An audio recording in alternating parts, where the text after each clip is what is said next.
नमस्कार दोस्तों, कामेश्वरी एस्ट्रोलॉजी में आपका एक बार फिर से हार्दिक स्वागत है। आज हम लोग एक महत्वपूर्ण विषय को जानेंगे, भाव चार्ट। भाव क्या, भाव कितना, 12 भाव है। भाव कौन सा भाव क्या दर्शाता है, ये सब हम आज के इस क्लास में जानेंगे। तो कल हमने देखा था कि लग्न का क्या महत्व है, लग्न क्या होता है। अब किसी भी जातक के लिए उसका लग्न जो भी हो, लेकिन हम लोग यहाँ पर आज मेष लग्न लेकर चर्चा करेंगे। हम लोग उदाहरण के तौर पर मेष लग्न को भी लग्न मानकर, जिस व्यक्ति का भी मेष लग्न हो उसके हिसाब से हम लोग मान रहे, लेकिन जिसका जो लग्न होगा वह उसके लिए उसका लग्न वह उसके लिए प्रथम स्थान होगा, प्रथम भाव होगा। तो आज हम मेष लग्न का उदाहरण ले रहे हैं, इसीलिए मैंने यहाँ पर 2 लाइन्स की है ताकि आपको पता रहे कि हम लोग मेष लग्न के बारे में बात कर रहे हैं। लग्न अर्थात जन्म के समय सूर्य उस दिन जहाँ पर लग्न 2-2 घंटे के हिसाब से जब पड़ता है, तो हमारे जन्म के समय लग्न जहाँ पर हो वो हमारा लग्न होगा। और उसके हिसाब से ही भाव चार्ट बनता है। भाव चार्ट में राशियों को ही, राशि जो हमने पहले 12 पढ़े थे उसी प्रकार होगा ये चार्ट, लेकिन लग्न को लेकर होगा भाव चार्ट। और यहाँ पर राशि के स्थान पर इनको कहेंगे भाव, प्रथम भाव, द्वितीय भाव, तृतीय भाव, इस तरह हम कहेंगे। और इन भावों को नाम भी दिए गए हैं और किस भाव से हम क्या जान सकते हैं, इसकी चर्चा आज हम इस क्लास में करेंगे। तो 12 भाव है, जैसे कि मैंने कहा हम लोग मेष लग्न से शुरू कर रहे हैं। मेष लग्न का हम लोग देख रहे हैं कि कौन सा, अब जो जहाँ पर लग्न होगा उसे लग्न ही कहेंगे। भाव 1 से वहाँ वो जहाँ पर लग्न होगा वो हमारा पहला भाव होगा, उसके बाद दूसरा, तीसरा, चौथा, 5वां, 6वां, 7वां, 8वां, 9वां, 10वां, 11वां, 12वां, इस तरह 12 भाव है। और प्रत्येक भाव, हम भाव अर्थात इमोशंस, कई इमोशंस, प्रत्येक भाव में हम हजारों इमोशंस को ढूंढ सकते हैं, देख सकते हैं और उनके हिसाब से उनका नाम भी दिया गया है।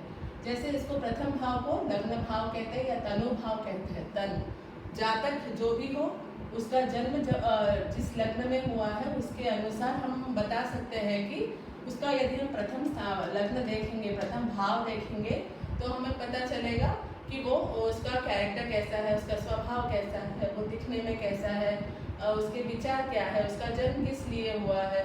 ये सब हम मतलब जातक का शरीर, शारीरिक वर्णन, शारीरिक उसको क्यों पैदा हो, जन्म के समय जैसे बालक होता है उसको शरीर मिलता है, तो ये शरीर से संबंधित उसका स्वास्थ्य कैसे होगा, उसका अपना जो भी डिटेल्स है वो हमें उसके पहले भाव, उसके जातक, उसकी कुंडली में पहला भाव देखने से हमें पता चलता है, जिसे हम लग्न भाव कहते हैं या तनु भाव भी कहते हैं।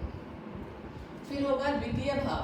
द्वितीय भाव ये इसको धन स्थान कहते हैं। भाव अर्थात, भाव मतलब स्थान, एक जगह। अब द्वितीय स्थान, लग्न के दूसरा भाव क्या होता है, लग्न से दूसरा भाव धन स्थान होता है। यहाँ पर हम लोग धन अर्थात पैसा, अगर किसी जातक के धन, प्रॉपर्टीज के बारे में जानना हो, वो कितना कमाता है, उसकी कीर्ति कैसी होगी, उसके पैतृक संपत्ति उसे मिलेगी या नहीं, वो प्रॉपर्टीज कैसे खरीदेगा, ये उसकी जानकारी, फैमिली, कुटुंब के बारे में अगर जानना है तो हमें धन स्थान को देखना है। किसी भी जातक, यदि हमारे पास कोई आएगा अपनी कुंडली लेकर और उसके फैमिली के बारे में, उसकी धन प्राप्ति के बारे में, उसका हम लोग अगर जानना है हमें, तो हमें उसका दूसरा भाव देखना होता है। और प्रत्येक, दोस्तों ये जो 12 ग्रह है, 12 स्थान है, ये प्रत्येक हमारे बॉडी के पार्ट्स भी दर्शाता है। जैसे लग्न स्थान है, ये हमारा माथा और बुद्धि, यहाँ से यहाँ तक पूरी बॉडी, हमारे माथे से लेकर यहाँ नीचे पाँव तक हमारी बॉडी को इन 12 पार्ट्स में डिवाइड किया है। तो लग्न, क्योंकि वो अपने बारे में है, अपनी बुद्धि के बारे में है, तो माथे, बुद्धि, दिमाग और माथा, ये आएगा आपके लग्न में। और ये इसमें आपकी खुद की बॉडी ही यहाँ पर होगी, आप स्वयं होंगे यहाँ पर। लग्न मत अर्थात आप स्वयं। धन में आपके आएंगे आपके दादा नानी, दादा दादी, उनकी संपत्ति, आपको पैतृक संपत्ति मिलेगी या नहीं, ये सब हम लोग इसमें देख सकते हैं। और यहाँ पर आँख से लेकर, और दूसरा स्थान वाक स्थान भी कहते हैं, यहाँ पर हमारे बोलने बोलने की शक्ति, हम कैसे बोल सकते हैं, अपने विचारों को कैसे प्रकट कर रहे हैं, हमारी जिह्वा, जीभ, ये सब जीभ जो है, जीभ, मुंह, आँख, मुंह, यहाँ से हमारे फेस से यहाँ तक, जीभ तक, इसमें आएगा। और फिर तीसरा स्थान है विक्रम स्थान। मनुष्य कितना पराक्रमी होगा, कितना तेजस्वी होगा, उसमें क्रिएटिविटी कितनी होगी, उसके भाई बहन, उसको सहजा, उसके छोटे भाई बहन कौन होंगे, वो कैसे होंगे, उसके लिए सहायक सिद्ध होंगे या नहीं होंगे, ये सब अगर जानना है, उसके छोटे भाई बहन के बारे में यदि जानना है, या फिर उसके पराक्रम के बारे में जानना है, उसके प्राइमरी एजुकेशन के बारे में जानना है, उसको आर्ट क्राफ्ट पेंटिंग इसमें या फिर खेल कूद इन सब के बारे में यदि जानना है तो उसका थर्ड हाउस देखना चाहिए, जिसे विक्रम स्थान कहा जाता है, और इसमें छोटे भाई बहन आते हैं। और फिर चौथा स्थान है मातृस्थान।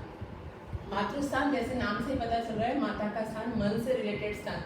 मनुष्य जातक का मन कैसा है, वो कोमल है या कठोर है, उसकी माता कैसी है, माता से संबंधित उस माता और पुत्र के बीच का संबंध कैसा है, फिर वो प्राइमरी एजुकेशन कैसा है उसका, बेसिक माँ की छाया में रहकर वो क्या सीख रहा है, फिर घर, खुद का घर वो बनाएगा या नहीं, खुद के घर के बारे में, फिर स्वदेश, अपने देश के बारे में, ये सब अगर जाने, वो स्वदेश में रहेगा, विदेश में जाएगा, ये सब उसका यहाँ पर प्रकृति से संबंधित प्यार, नैसर्गिक प्यार, ये सब यहाँ पर होता है। ये मुख्यतः माता से रिलेटेड है, माता और संतान के बीच का बंधन यहाँ पर देखा जा सकता है। फिर बाद में है पांचवा घर है संतान स्थान। ये होगा हमारा उस जातक के संतान के बारे में, उसकी भावी संतान कैसे होगी, उसे लड़का होगा लड़की होगी, कैसे होंगे उनके, वो कैसे होंगे, यदि ये सब जानना है तो इसमें आएगा। और यहाँ पर वो उसकी पढ़ाई लिखाई, इसके संबंध में भी आएगा, उसके भावी विचार, आने वाले विचारों के बारे में, वो क्या, उसके सपने, ये सब जो फ्यूचर से रिलेटेड है वो सब इसमें आएगा। और यहाँ पर संतान, ये स्थान संतान के लिए देखा जाता है। यदि किसी व्यक्ति के संतान के संबंध में जानना है, उसके भावी आने वाले लोगों के बारे में यदि जानना है तो यहाँ पर पांचवा स्थान देखा जाता है। फिर छठवां स्थान है शत्रु अथवा रोग स्थान। शत्रु, इंसान के शत्रु या शत्रु, सबसे बड़ा शत्रु तो उसका अपना रोग होता है, जो बीमारियां उसको आ सकती है, या फिर वो हॉस्पिटल से रिलेटेड। तो यहाँ पर एक बात है, यहाँ पर जो हम चर्चा कर रहे हैं कि स्थान बॉडी में कैसे होंगे, तो यहाँ पर मातृस्थान, हृदय, यहाँ नेक से लेकर यहाँ तक, नेक से लेकर सीने तक यहाँ पर मातृस्थान है। संतान स्थान, हृदय, हमारा जो पेट है यहाँ तक संतान स्थान में आएगा।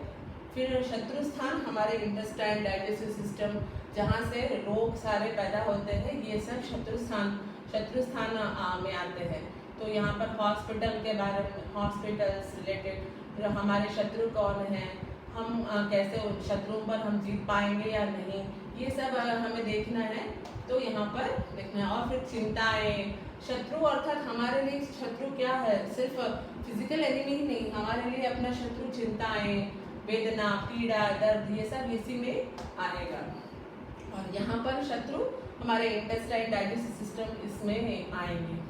और यहाँ पर शत्रु कौन होता है जनरली हमारे लिए, हमारे सौतेली माँ या फिर मामा का भाई, या मदर का भाई, माता का भाई, मामा जो होता है, वो सब इसके अंदर आते हैं, उनसे रिलेटेड चीज़ें यहाँ पर आती हैं।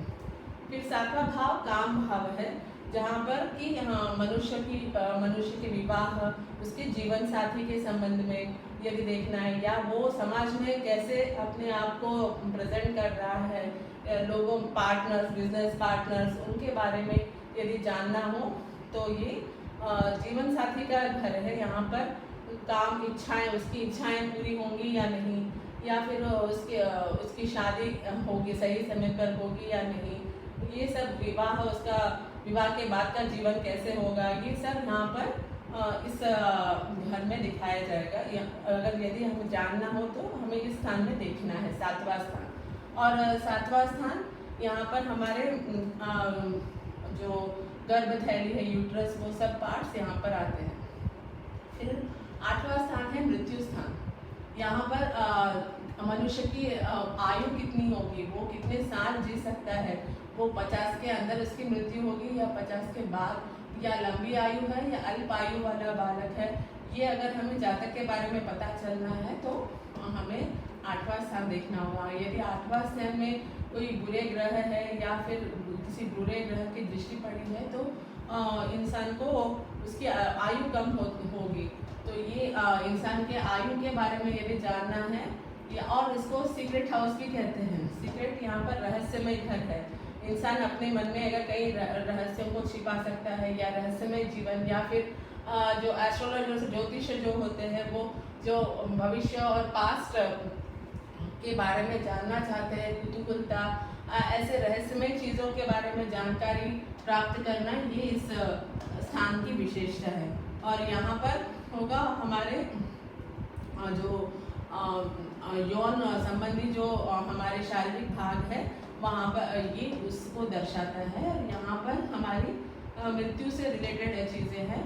तो ये यहाँ पर भाई की पत्नी, या फिर ऐसे लोग जो या फिर साला, पत्नी का भाई, ये सब इसमें आते हैं। तो और फिर भाग्य स्थान, 9वां स्थान भाग्य स्थान कहलाता है। यहाँ पर हमारे जीवन के संबंधित भाग्य, उच्च शिक्षाएं, विदेश यात्रा हम जा सकते हैं या नहीं, विदेश में जाकर हम पढ़ाई कर सकते हैं या नहीं, अगर पीएचडी, साइंटिस्ट, जो बड़े बहुत ज़्यादा पढ़ाई लिखाई के बारे में, धर्म के बारे में जानना, ये सब यहाँ पर होगा। किस्मत उसकी कितनी अच्छी है, उसका भाग्य कब खुलेगा, उसकी इच्छाएं पूर्ण होगी या नहीं, ये सब हम भाग्य स्थान को देखकर जान सकते हैं। और धार्मिक कार्य सारे जो भी मनुष्य से जुड़े हुए हैं, ये सब हम यहाँ पर देख सकते हैं। और इसे पितृस्थान भी कहते हैं। 9वां स्थान पितृस्थान कहते हैं। यहाँ पर पिता से रिलेटेड चीज़ें, अगर पिता के बारे में जानना है तो हमें 9वां स्थान देखना चाहिए, जो भाग्य स्थान है। माता से रिलेटेड 4था स्थान है, पिता का 9वां स्थान है।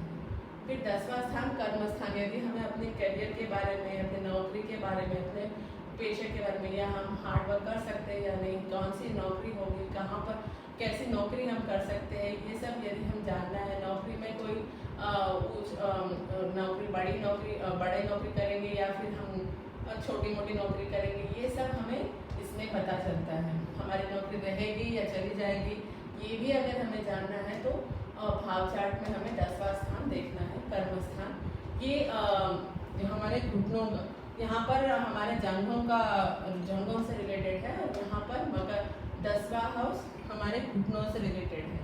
तो हमारा शरीर जैसे है, शरीर से देखिए आप यहाँ पर हमारे माथा, मस्तिष्क से लेकर फिर लास्ट में मीन राशि, मीन लग्न जो है, यहाँ तक जब हम आएंगे तो हमारे पैर तक आ जाएंगे हम लोग। अब यहाँ पर जंगा हो गई, फिर यहाँ पर घुटने आ गए। अब लाभ स्थान, 11वां स्थान लाभ स्थान है। लाभ स्थान अर्थात हम क्या क्या कमा सकते हैं, हमारी इनकम कैसी होगी, हम ज़्यादा कमाएंगे या कम कमाएंगे, किस तरह के लाभ हम ले सकते हैं। लाभ कई प्रकार के होते हैं। कई बार हम खुद मेहनत करके लाते हैं, लाभ होता है, बिजनेस में लाभ होता है, या फिर पारिवारिक धन संपत्ति से हमें लाभ मिलता है, या अच्छी नौकरी से लाभ मिलता है, खेत खलिहानों से लाभ मिलता है। इस तरह हमें अचानक कई बार हमें लॉटरी लग जाती है। तो ये सब हमें, ये लाभ यहाँ पर 11वां स्थान बताता है। 11वां स्थान में जितने ज़्यादा ग्रह होंगे हमारे लिए उतना ही अच्छा होगा। और ये हमारे पैरों को दर्शाता है, घुटने से लेकर नीचे पग तक जो भाग है ये दर्शाता है। और ये बड़े भाई का स्थान भी माना जाता है। बड़े भाई कैसे होंगे, बड़े भाई बहन, मतलब जो जातक है उसके बड़े भाई बहन है तो कैसे होंगे, उनसे इसका कोई लाभ होगा या नहीं, ये सब यहाँ पर बताया जाता है। फिर 12वां स्थान व्यय स्थान है। व्यय अर्थात खर्च, कैसे हम खर्च, हमारा लॉस कैसे होता है, हम पैसा, लाभ में जितना पैसा आता है कई बार हमारा पैसा चला भी जाता है, तो वो सब यहाँ पर दर्शाता है। मोक्ष, जीवन के अंत में जो हम दान धर्म करते हैं या फिर हम लोग पैसा खर्च करते हैं, एंटरटेनमेंट के लिए खर्च करते हैं। कई बार अस्पताल के रोगी है, अगर हमारा छठवां स्थान सही नहीं है तो हमें कई रोग आ जाएंगे, जिससे हम हॉस्पिटल जाएंगे, वहाँ पर बिल पे करते रहेंगे। ये सब जो लॉस होता है हमारा, किसी चीज़ में हम पैसा लगा, अपना पैसा जाता है या अपनी संपत्ति जा रही है, तो ये सब इसमें दिखाते हैं। तो ये 12वां स्थान मोक्ष स्थान है, हमको मोक्ष की प्राप्ति भी मिलेगी, उसके लिए हमें दान धर्म से भी खर्चा होगा। फिर सुख, शारीरिक सुख या फिर सारे जो चीज़ें जिनके लिए हम खर्च करते हैं, ये सब यहीं पर आता है। तो ये व्यय स्थान है, ये हमारे पैरों को दर्शाता है, नीचे जो पग है, हमारे चरण है, उनको दर्शाता है बॉडी में। तो ये थी 12 भावों के बारे में और उनकी विशेषताएं। कोई भी जातक हो तो उसके सवाल के अनुसार या वो क्या जानना चाहता है उसके अनुसार एक ज्योतिष को उसके अनुसार ये भाव देखकर वो बताता है। और फिर इन 12 स्थानों को इस तरह से डिवाइड किया। पूरा हमारा जीवन चार धर्म अर्थ काम मोक्ष से हमारा जीवन परिपूर्ण होता है। तो हमारे हमारे इस कुंडली में भाव चार्ट में 1, 5 और 9 ये धर्म स्थान कहलाते हैं। 1, 5 और 9 ये धर्म स्थान कहते हैं। फिर अर्थ स्थान 2, 6 और 10, 2, 6 और 10 ये अर्थ स्थान, पैसा हम इससे कमाते हैं, इनसे हम धार्मिक कार्यों में लगते हैं और इनसे हम पैसा कमाते हैं। फिर काम स्थान 3, 7 और 11, 3, 7 और 11 ये हमारे काम स्थान, इच्छाओं की पूर्ति होती है। फिर 4, 8 और 12 ये हमारे 4, 8 और 12 ये हमारे मोक्ष का कारण बनते हैं। तो धर्म, हमारे जीवन का लक्ष्य क्या होता है? धर्म अर्थ काम मोक्ष, और इन चारों की पूर्ति इन 12 स्थानों से बताते हैं भाव चार्ट में। तो दोस्तों, यदि आपको मेरा ये वीडियो पसंद आए तो इसे लाइक ज़रूर कीजिए और इसे सब्सक्राइब ज़रूर कीजिए, ताकि मेरे आने वाले जो महत्वपूर्ण वीडियोस है वो आप तक आसानी से पहुँचे। धन्यवाद।